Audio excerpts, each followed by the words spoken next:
un resumen más que un ensayo sobre las crisis espirituales, ya que fue un tema que me llamó mucho la atención desde que lo presentaron en las clases anteriores. Y en medio de la búsqueda de información, encontré el libro de la búsqueda del ser, y realmente el libro contiene mucha información valiosa, que es la que le voy a presentar ahora. Lo primero que de lo que les voy a hablar es de las características que definen a las crisis espirituales. Y en principio dice que pueden darse como estados alterados de conciencia, acompañados de emociones intensas, pensamientos extraños y visiones y otros cambios sensoriales, así como también en la forma de diversas manifestaciones físicas. Y que estas crisis a menudo se relacionan con temas espirituales, que incluyen lo que hablaban ahorita Ginette, secuencias de muerte, renacimiento psicológico, experiencias pasadas, por lo menos de vidas pasadas, sensaciones de unidad con el universo, encuentros con seres mitológicos y temas parecidos. En algunos otros casos, a la persona que está pasando por la crisis le es difícil manejarse bien con la realidad cotidiana debido a cambios, exigencias de la vida diaria o problemas que van pasando. Los conflictos que se presentan no siempre son síntomas de una enfermedad, sino que pueden ser manifestaciones de algún movimiento que está presentándose en la persona, algún problema que está quejando, y que ese problema va a impulsarlo a que haya una evolución en su vida. Para algunas personas los cambios pueden ser graduales, suaves, y para otros pueden ser cambios totalmente dramáticos y veloces que interfieren en el diario transitar de las personas. En algunas ocasiones, pues es posible que los profesionales tengan una visión más tradicional y no reconozcan dentro de todas estas crisis el potencial curativo que tienen. Y si son bien tratadas, entonces pueden resultar curativas tanto emocional como psicosomáticamente para la persona que lo está atravesando. Ahora, ¿qué puede desencadenar una crisis espiritual? En la mayoría de los casos puede ser un factor físico primario a alguna enfermedad física, como una enfermedad, un accidente, una operación, una falta prolongada de sueño, inclusive, que pareciera como que tonto, pero a veces esa falta de sueño va cada día haciendo que nuestra mente vaya perdiendo como condiciones y nos hagan estar en estados más alertas. Dice que, en el libro dice que en las mujeres se puede presentar una crisis por la combinación de estrés físico y emocional durante el parto. Y también pueden presentarse a raíz de una experiencia emocional fuerte, como puede ser un divorcio, la muerte de un hijo o un pariente cercano, y con menor frecuencia se presentan por desastres financieros inesperados o fracasos o pérdida de un trabajo. Entonces, también pueden presentarse cuando por medio de una sesión de psicoterapia o hipnosis o alguna situación que está evaluando el paciente o la persona que está pasando por la crisis y no la sabe manejar, todas esas cosas que se le están presentando o que está tratando de solucionar, entonces esa situación puede conllevar a que presente una crisis. Y también puede comenzar de manera menos dramática, como durante una meditación, llega a un estado de conciencia bastante elevado y no sabe cómo manejar esa situación que se le está presentando. Entonces se dice que un común denominador de las situaciones desencadenantes en todas estas situaciones conllevan a un cambio radical entre el equilibrio de los procesos conscientes e inconscientes de la persona. ¿Cuál es el potencial curativo de las crisis espirituales? Entonces dice que la activación de la psique que caracteriza la crisis requiere de una limpieza total de los recuerdos viejos y las fijaciones traumáticas que tiene la persona. El proceso, por su misma naturaleza, es potencialmente curativo y transformador. Sin embargo, tanto el material psicológico que sale a la superficie mientras uno va haciendo todos estos tratamientos y cambios, interfieren con el funcionamiento cotidiano de la persona. Entonces, al reconocer la naturaleza que hay entre la dualidad que existe entre una crisis y la oportunidad de cambio, esto tiene importantes consecuencias teóricas y prácticas si se las sabe comprender correctamente. Y se trata como un proceso natural de desarrollo de esta crisis. Aquí hablaba un poco de lo que ellos ven como el tratamiento de la crisis espiritual y cómo se ve desde la psicología occidental. Él dice que el modelo médico y las manifestaciones psicológicas y físicas de los estados son vistas como síntomas de un proceso de enfermedad grave, y a lo que se le llama psicosis, lo que para el pensamiento psiquiátrico convencional implica que son enfermedades teológicas desconocidas.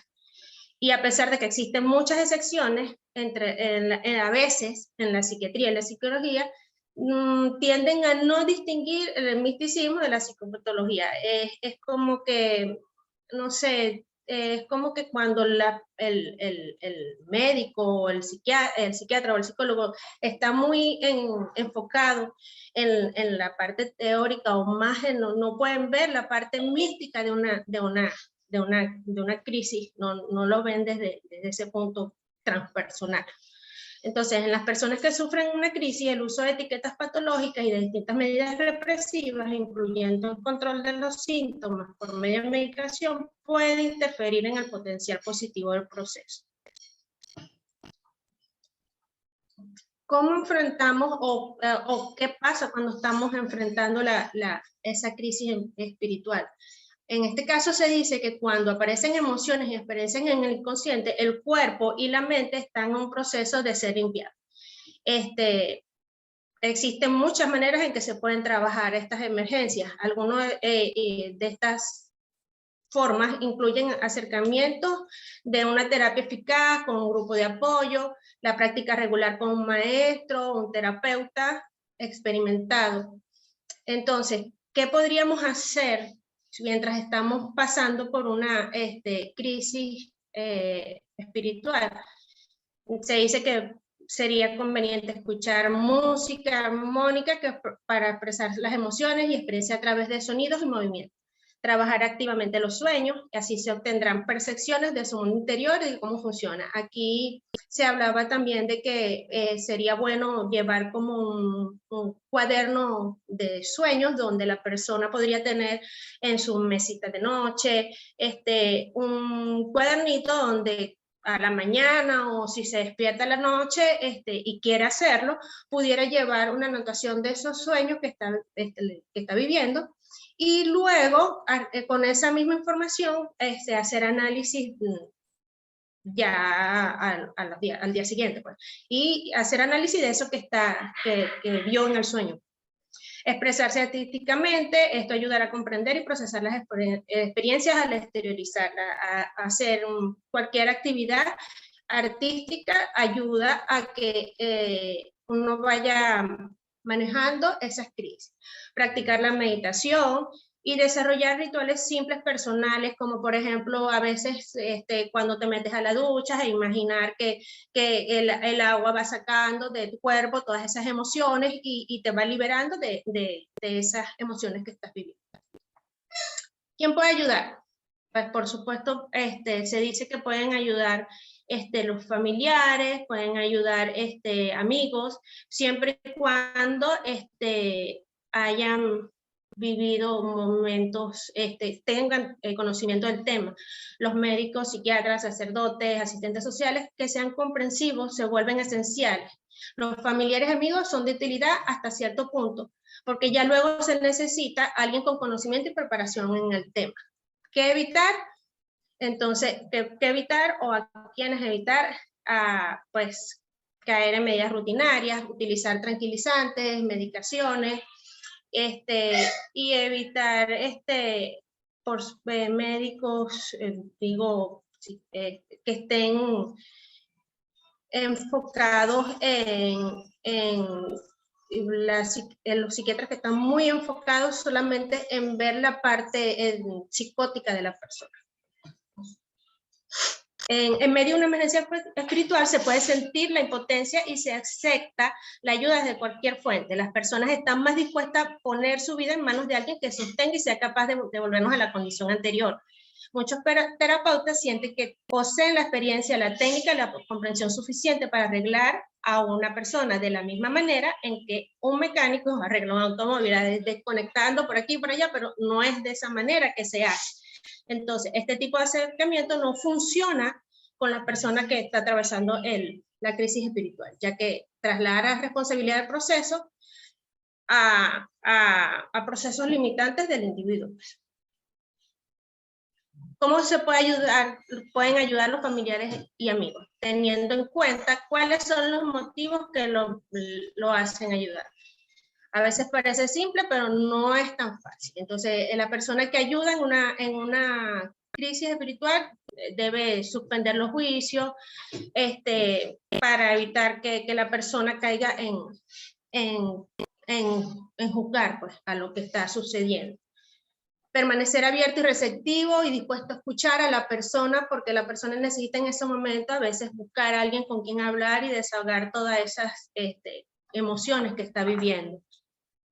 La persona que está ayudando debe estar dispuesta a brindar un contacto físico. Es decir, a veces la persona necesita que alguien lo abrace, sentirse contenido. Evitar dar mensajes inadecuados, evitar decirle a la persona opiniones de algo que a lo mejor no está conociendo. ¿Cómo elegir a un terapeuta, a un maestro, a un guía mientras nosotros o alguien está pasando por una crisis o una crisis espiritual?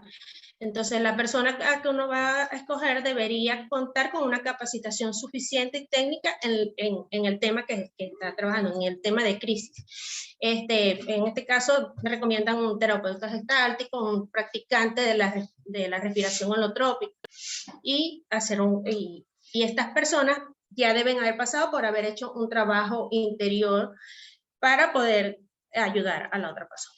Es de vital importancia que haya resonancia entre el estudiante y el maestro o el maestro terapeuta. Es decir, es importante que nosotros logremos tener una resonancia, podamos estar en la misma sintonía con el terapeuta.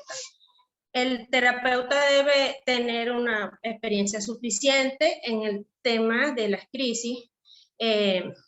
Para elegir al terapeuta se recomienda que la persona que está buscando al terapeuta le pregunte sobre su experiencia para que vea si de verdad puede ayudarlo y entrar en esa propia sintonía. Evitar terapeutas o maestros muy rígidos, limitados o dogmáticos. Y ponerse en contacto, dice que es recomendable verificar si hay alguna asociación que trabaje con psicoanalítica transpersonal o buscar en universidades del país donde vivas para ver si hay alguien que pueda ayudarte en este tema. Entonces, ¿cuál sería la recompensa o cuál es la parte de la transformación? Entonces, gran parte de las personas que atraviesan por estas etapas piensan que llega al final. Sin embargo, pronto se dan cuenta de que esto es un movimiento que es un inicio y fin. Entonces, resolvemos ciertas etapas y no a todos le va a pasar igual, pero es un constante resolver y ver pero a medida que vamos resolviendo, también nos damos cuenta que vamos cada vez madurando esas emociones y nuestras crisis ya no son lo mismo que la primera vez que se presentan, ya no son tan fuertes, ya somos capaces de manejar en el día a día las cosas tal cual se nos van presentando. Muchas personas descubren elementos nuevos y positivos en su mundo todos los días.